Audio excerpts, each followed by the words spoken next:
But before I give it away, I want to ask you to right now do a little audit of your body and what you're doing with your body. So how many of you are sort of making yourselves smaller? Ok, quem aí na stream tá assistindo agora tá meio encolhido, mano. Pensa nessa palestra como se estivesse na palestra, mano. Tá? Vou até aumentar o som aqui pra deixar mais potente a parada. Deixa eu aumentar pela stream. Eu vou pausar assim, porque como é legendado pra vocês, acho que é bom deixar um contexto. Vocês querem que eu deixe rolando a palestra ou pause pra dar um contexto que tá falando, mano? O que vocês preferem? Or maybe you're hunching, crossing your legs, maybe wrapping your ankles. Sometimes we hold on to our arms like this. Sometimes we spread out. I see you. So I want you to pay attention to what you're doing right now. We're going to come back to that in a few minutes, and I'm hoping that if you sort of learn to tweak this a little bit, it could significantly change the way your life unfolds. So we're really fascinated with body language, and we're particularly interested in other people's body language. You know, we're interested in, like, you know... Parte interessante, mano. Deixa eu tirar um pouco a minha webcam aqui. Tá bom, não. Cara, ó, essa mulher aí, ela basicamente pega a linguagem dos políticos também, né? Aí você vê o Sarkozy com a Angela Merkel. A Merkel, que se não me engano, tá reeleita lá na Alemanha, né? Sarkozy não, já foi. Ele vai mostrar do Bush, se não me engano, do Obama. An awkward interaction, or a smile, or a contemptuous glance, or maybe a very awkward wink, or maybe even something like a handshake. Here they are arriving at number 10, and look at this lucky policeman gets to shake. Olha isso, cara. Esse vídeo aqui. Presta atenção em como é que o político vai tentar cumprimentar o outro com a mão, mano. O imbecil ali, acho que é o George Bush, não percebe, o Obama percebe e cumprimenta a mão o guardinha. Shake hands with the President of the United States. Oh, and here comes the Prime Minister of the... No. Querem ver de novo? Olha isso. Here they are arriving at number 10, and look at this lucky policeman gets to shake hands with the President of the United States. Oh, and here comes the Prime Minister of the... No. Tadinho. So a handshake, or the lack of a handshake, can have us talking for weeks and weeks and weeks, even the BBC and the New York Times. So obviously, when we think about nonverbal behavior or body language, but we call it nonverbals as social scientists, it's language. So we think about communication. When we think about communication, we think about interactions. So what is your body language communicating to me? What's mine communicating to you? And there's a lot of reason to believe... De novo, percebe que a palestra é, mano, o que é que o seu corpo diz quando você tá conversando com alguém, entendeu? Vou pausar, desculpa, tem que pausar pra dar o contexto. Vocês estão dormindo e tal. É legenda, fica difícil de entender um pouco mais. Então, o corpo é uma comunicação.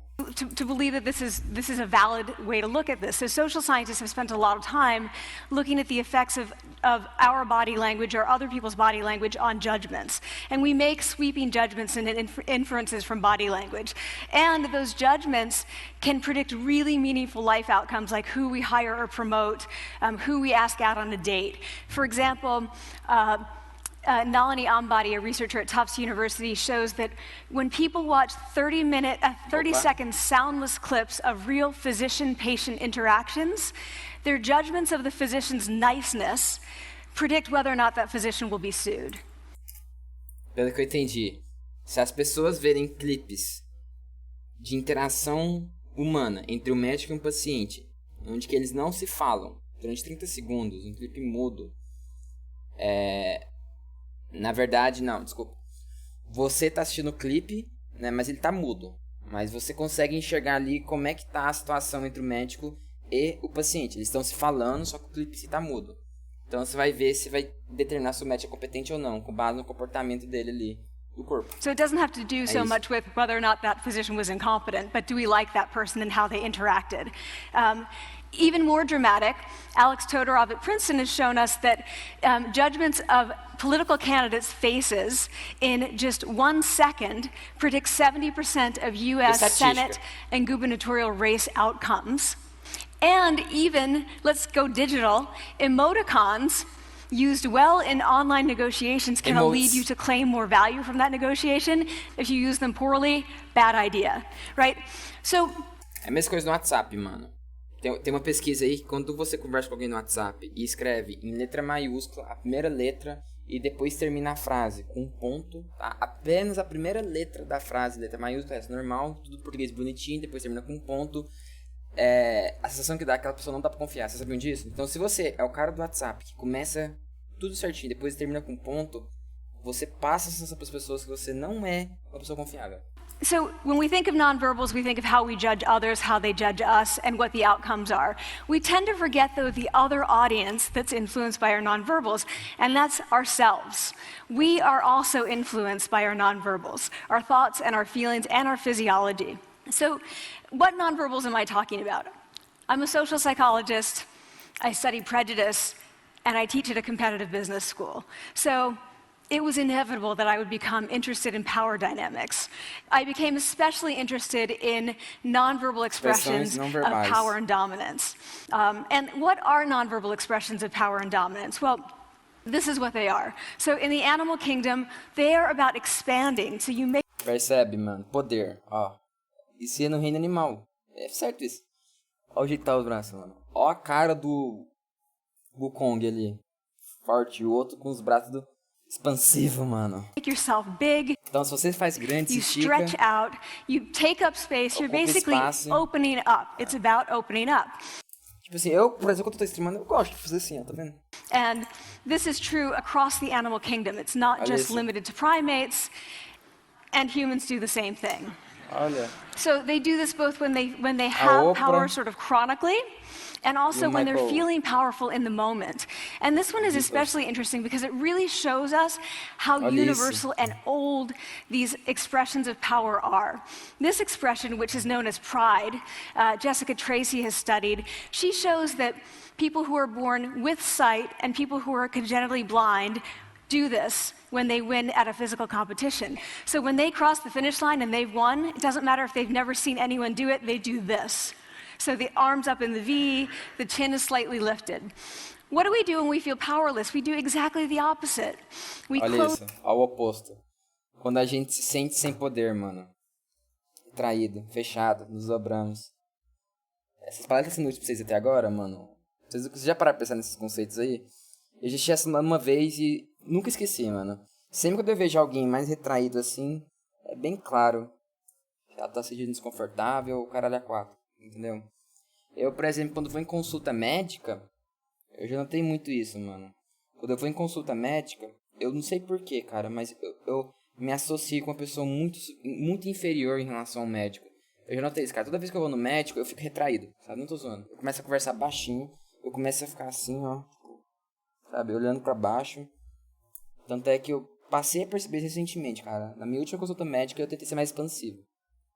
Mais informal. E foi uma das melhores consultas. Close up, we wrap ourselves up, we make ourselves small. We don't want to bump into the person next to us. So again, both animals and humans do the same thing. And this is what happens when you put together high and low power. So what we tend to do when it comes to power is that we Não dá pra ver. Olha isso, mano. A mulherão lá com o homenzinho. Olha isso. complement the other's nonverbals. So if someone's being really powerful with us, we tend to make ourselves smaller. We don't mirror them, we do the opposite of them.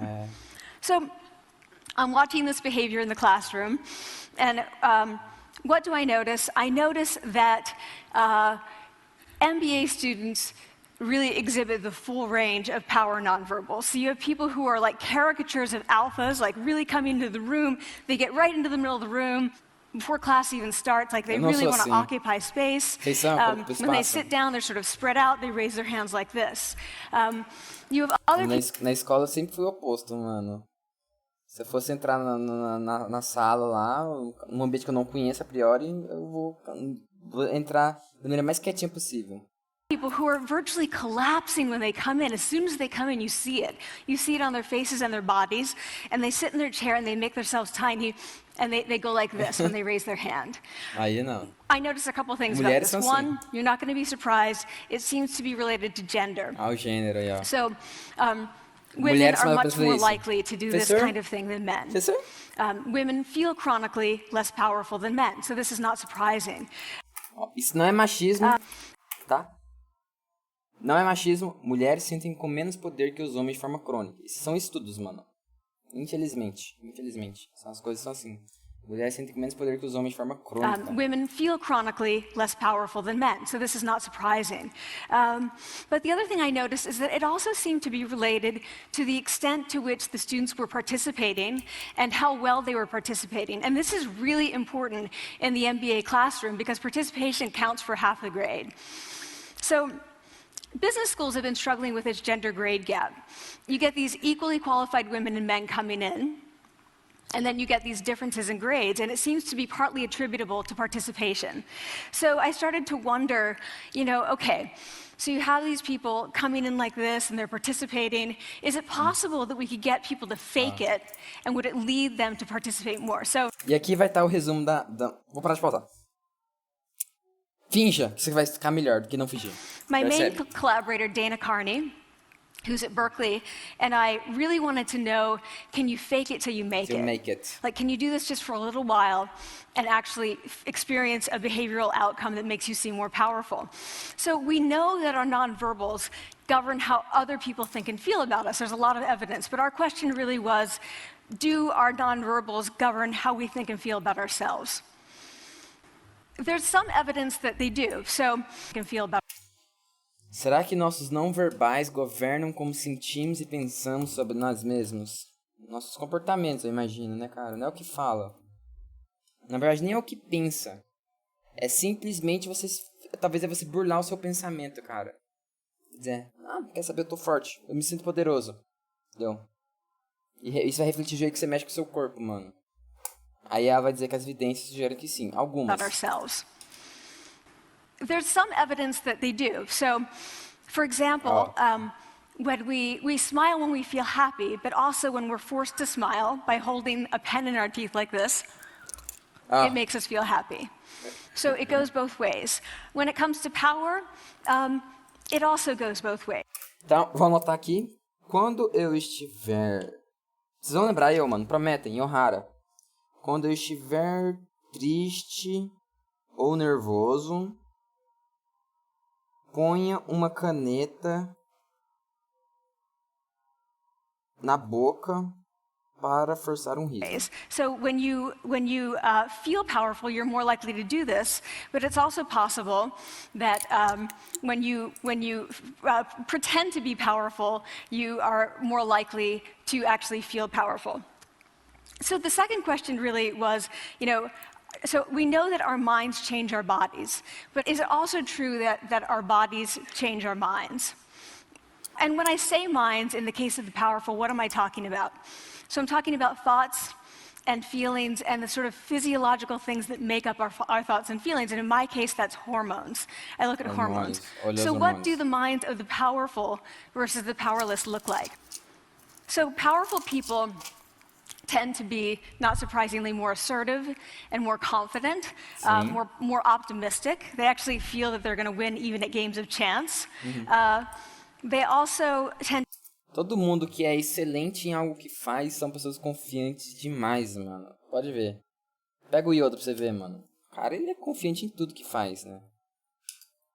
Tudo reflete em tudo que a gente faz na vida. To be able to think more abstractly. So there are a lot of differences. They take more risks. There are a lot of differences between powerful and powerless people. Physiologically, there also are differences on two key hormones, testosterone, which is the dominance hormone, and cortisol, which is the stress hormone. Caralho. So what we find is that high-power alpha males in primate hierarchies have high testosterone and low cortisol. And powerful and effective leaders also have high testosterone and low cortisol. So what does that mean? When you think about power, people tended to think only about testosterone because that was about dominance. Certo. But really, power is also about how you react to stress. So do you want the high... Então vamos resumir isso aqui. Então tem os dois hormônios, testosterona e cortisol. Cortisol relacionado ao estresse, testosterona relacionado à dominância. Pessoas altíssimas, excelentes em algo, são dominantes em testosterona. Você quer o líder dominante mais High-power poderoso? leader that's dominant, high on testosterone, but really stress reactive? Probably estresse. not, right? You want the person who's powerful and assertive and dominant, but not very stress reactive, the person who's laid back. So we know that in primate hierarchies, if an alpha needs to take over, if an individual needs to take over an alpha role sort of suddenly, within a few days, that individual's testosterone has gone up significantly and his cortisol has dropped significantly. Caralho. So we have this evidence, both that the body can shape the mind, at least at the facial level, and also that role changes can shape the mind. So what happens, okay, you take a role change, what happens if you do that at a really minimal level, like this tiny manipulation, this tiny intervention? For 2 minutes you say, I want you to stand like this, and it's going to make you feel more powerful. Esse é o resumo do que ela tá falando, já tá na metade, gente. É literalmente o que ela tá falando. Então vamos tentar fazer uma posição de dominância, entendeu? Que se, de acordo com a pesquisa, vai aumentar o seu nível de testosterona, tá? Dominância, talvez vai fazer você ficar mais de boa em relação ao estresse, ao cortisol. E você faz essa posição de dominância por 2 minutos todo dia, mano. Sabe? Essa rotina é difícil de ser mantida todo dia. Mas quem conseguir vai ter um benefício muito grande. Eu, por exemplo, preciso voltar a fazer isso. E faz anos que eu não faço, mano. Eu só lembro dessa palestra. Eu lembro, tá vendo? Então você vai se sentir mais poderoso. So, this is what we did. We decided to bring people into the lab and run a little experiment. And these people adopted for 2 minutes Faz isso aí, gente, agora. high power poses or low power poses. And I'm just going to show you 5 of the poses, although they took on only 2. So here's one. Couple more. This one has been dubbed the Wonder Woman Mulher by Maravilha. the media. Here are a couple more. So you can be standing or you can be sitting. Dominante. And here are the low power poses. So Posição de you're baixo folding poder. up, you're making yourself small. This one is very low power. When you're touching your neck, you're really kind of protecting yourself. Essa aqui pra mim, mano, lembro até hoje quando eu vi essa palestra pela primeira vez. Dá pra vocês perceberem que realmente faz sentido, cara. Quando você vê essa mulher assim, dá pra sentir que ela tá bem retraída, não é? Gente, isso aqui não é pra você ver só no computador. Tipo, se você for trabalhar amanhã, sério, tenta você mesmo fazer essa posição mais expansiva no seu trabalho, na sua cadeira de escritório. Vamos supor. Claro que não é um jeito abusivo, né? Tipo, faz chamar atenção pras pessoas, mano. Né? Sabe? É pra você mudar o seu comportamento interno, que faz refletir sua mente. So, isso é baseado em evidências científicas, tá? this is what happens. They come in, they spit into a vial. We, for 2 minutes, say, you need to do this or this. They don't look at pictures of the poses. We don't want to prime them with the concept of power. We want them to be feeling power, right? So 2 minutes they do this. We then ask them, how powerful do you feel on a series of items? And then we give them an opportunity to gamble. And then we take another saliva sample. That's it. That's the whole experiment. So this is what we find. Risk tolerance, which is the gambling. What we find is that when you're in the high power pose condition, 86% of you will gamble. Quando você está na posição de poder, tolerância alta, 86% vão blefar. When you're in the low power pose condition, only 60%, and that's a pretty whopping significant difference. Here's what we find on testosterone. From their baseline when they come in, high power people experience about a 20% increase, and low power people experience about a 10% decrease. So again, 2 minutes and you get these changes. Here's what you get on cortisol. High power people experience about a 25% decrease. Eu nem sei fazer posição de poder. Porra, vocês viram a imagem aí, mano? Gente, literalmente, posição de poder é você ficar essa posição mais expansiva. Vai no espelho, faz a posição de Mulher Maravilha, Homem Maravilha. Sabe? É sério. Pessoas com altos poderes experimentam aproximadamente 25% de queda. And the low power people experience about a 15% increase. Presta nesses dados, gente.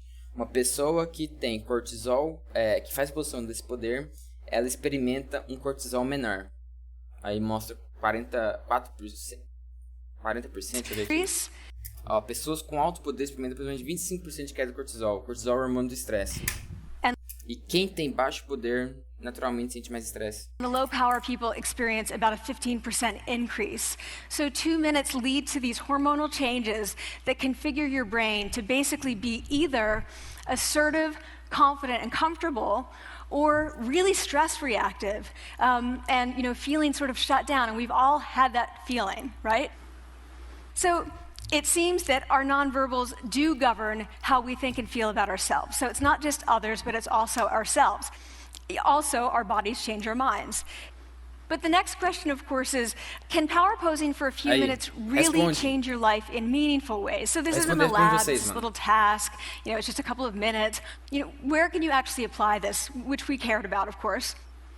And so we think it's really what matters, where you want to use this is evaluative situations, like social threat situations. Where are you being evaluated? Either by your friends, like for teenagers, is it at the lunchroom table? Aqui, essa parte é importante até pra mim, mano. Um pouco de fobia social, né? Eu confesso que eu tenho um pouco também. Não sei se vocês têm.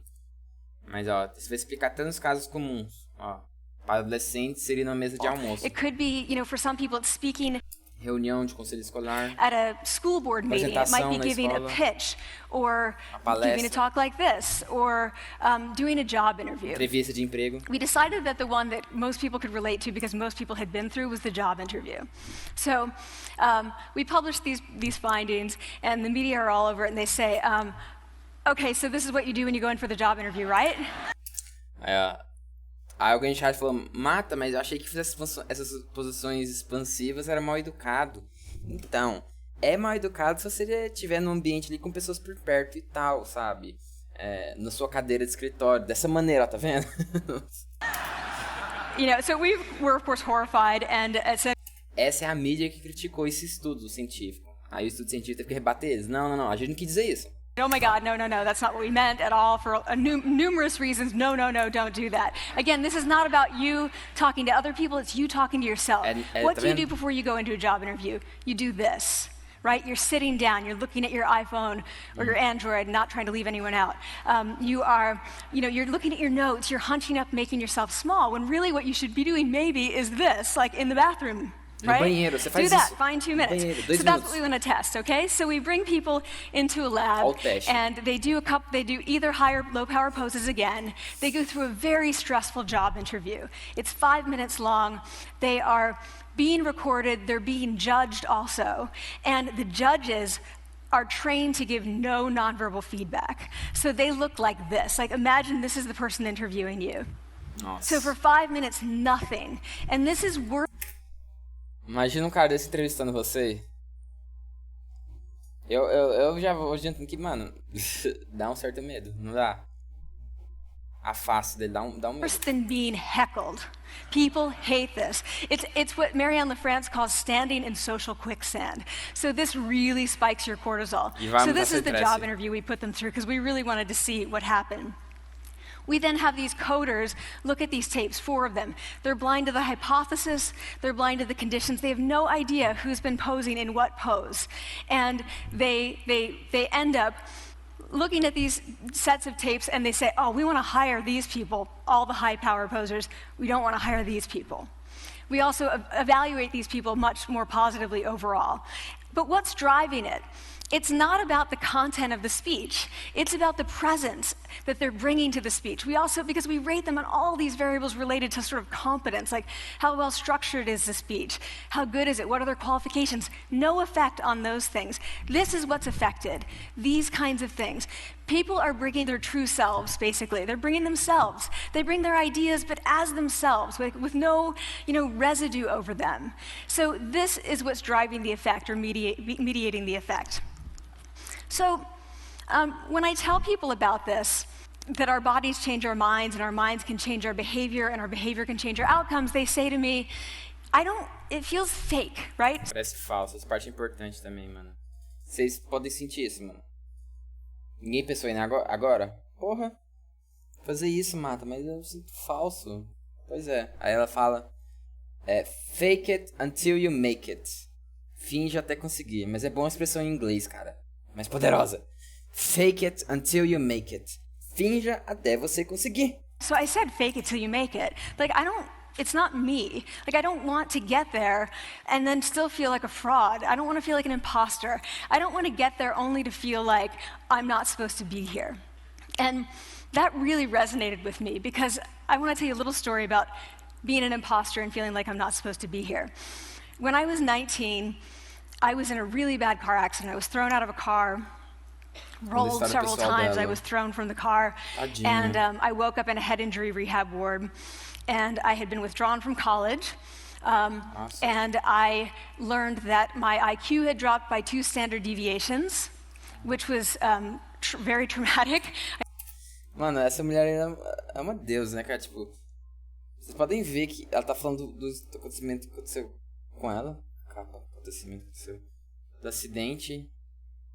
Lesionado. Perdeu. Ela tinha medido até o QI dela, o coeficiente de inteligência, e dropou, sabe? I knew my IQ because I had identified with being smart, and I had been called gifted as a child. Superdotada. So I'm taken out of college. I keep trying to go back. They say you're not going to finish college. Like, just, you know, there are other things for you to do, but that's not going to work out for you. So I really struggled with this. And I have to say, having your identity taken from you, your core identity, and for me it was being smart, having that taken from you, there's nothing that leaves you feeling more powerless than that.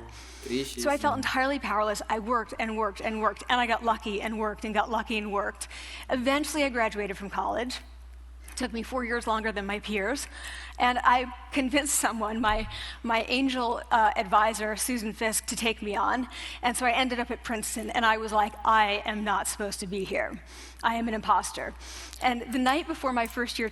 Ela tá falando da universidade que ela entrou, e ela sentiu que, mano, não devia estar ali. Como é que ela entrou? Deixa eu só ver aqui. Advisor, Susan Fisk, to take me on. And so I ended up at Princeton. Tá, ela pediu ajuda para um amigo, o amigo conseguiu trazer ela para essa faculdade renomada, mas quando ela entrou lá, ela sentiu que ela não fazia parte daquilo. Ela era uma impostora, não era inteligente o suficiente. And I was like, I am not supposed to be here. I am an imposter. And the night before my first year talk, and the first year talk at Princeton is a 20-minute talk to 20 people. That's it. I was so afraid of being found out the next day that I called her and said, I'm quitting. Vai vazar da She was like, you are not quitting, because I took a gamble on you and you're staying. You're going to stay, and this is what you're going to do. You're going to fake it. You're going to do every talk that you ever get asked to do. You're just going to do it and do it and do it, even if you're terrified and just paralyzed and having an out-of-body experience, until you have this moment where you say, oh my gosh, I'm doing it. Like, I have become this. I am actually doing this. So that's what I did. 5 years in grad school. A few years, you know, I'm at Northwestern. I moved to Harvard.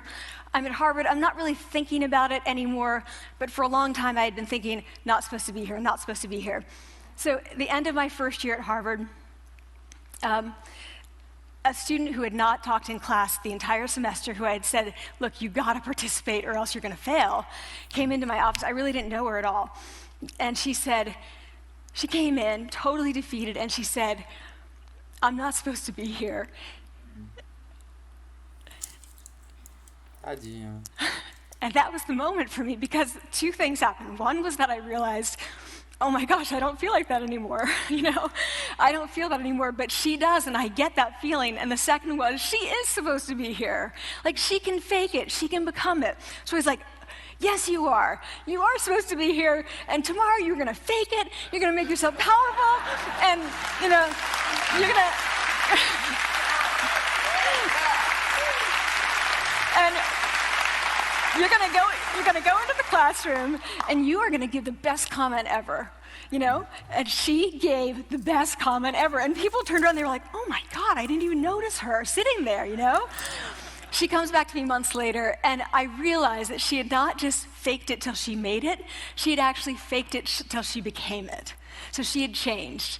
And so I faked later, and ela voltou a mim mesma I depois. realized that she had not just E eu percebi que não apenas ela havia fingido até conseguir, it till she made it, she ela havia fingido até se tornar boa no que fazia. actually faked it till she became it. So she had changed. And so I want to say to you, don't fake it till you make it. Fake it till you become it. You know, it's not, do it enough until you actually become it and internalize. The last thing I want to leave you with is this. Tiny tweaks can lead to big changes. So this is 2 minutes. 2 minutes, 2 minutes, 2 minutes. Before you go into the next stressful evaluative situation, for 2 minutes, try doing this in the elevator. Eu vou fazer isso, mano, nos próximos streams. Antes de encarar a próxima situação estressante onde serão avaliados, vocês também envolvem tudo de vocês. Ah, Mato, só se você faz nada mais na vida. Não, meu filho. Até se você for assistir stream, faz isso. Não tô zoando, mano. Não tô zoando. Porque você pode ter ideias. Esse tipo de coisa, sabe? Você pode passar a ter atitudes diferentes, mano. Que vai ser diferente do seu dia a dia. The next stressful evaluative situation, for 2 minutes, try doing this in the elevator, in a bathroom stall, at your desk behind closed doors. That's what you want to do. Configure your brain to cope the best in that situation. Get your testosterone up, get your cortisol down. Don't leave that situation feeling like, oh, I didn't show them who I am. Leave that situation feeling like, oh, I really feel like I got to say who I am and show who I am.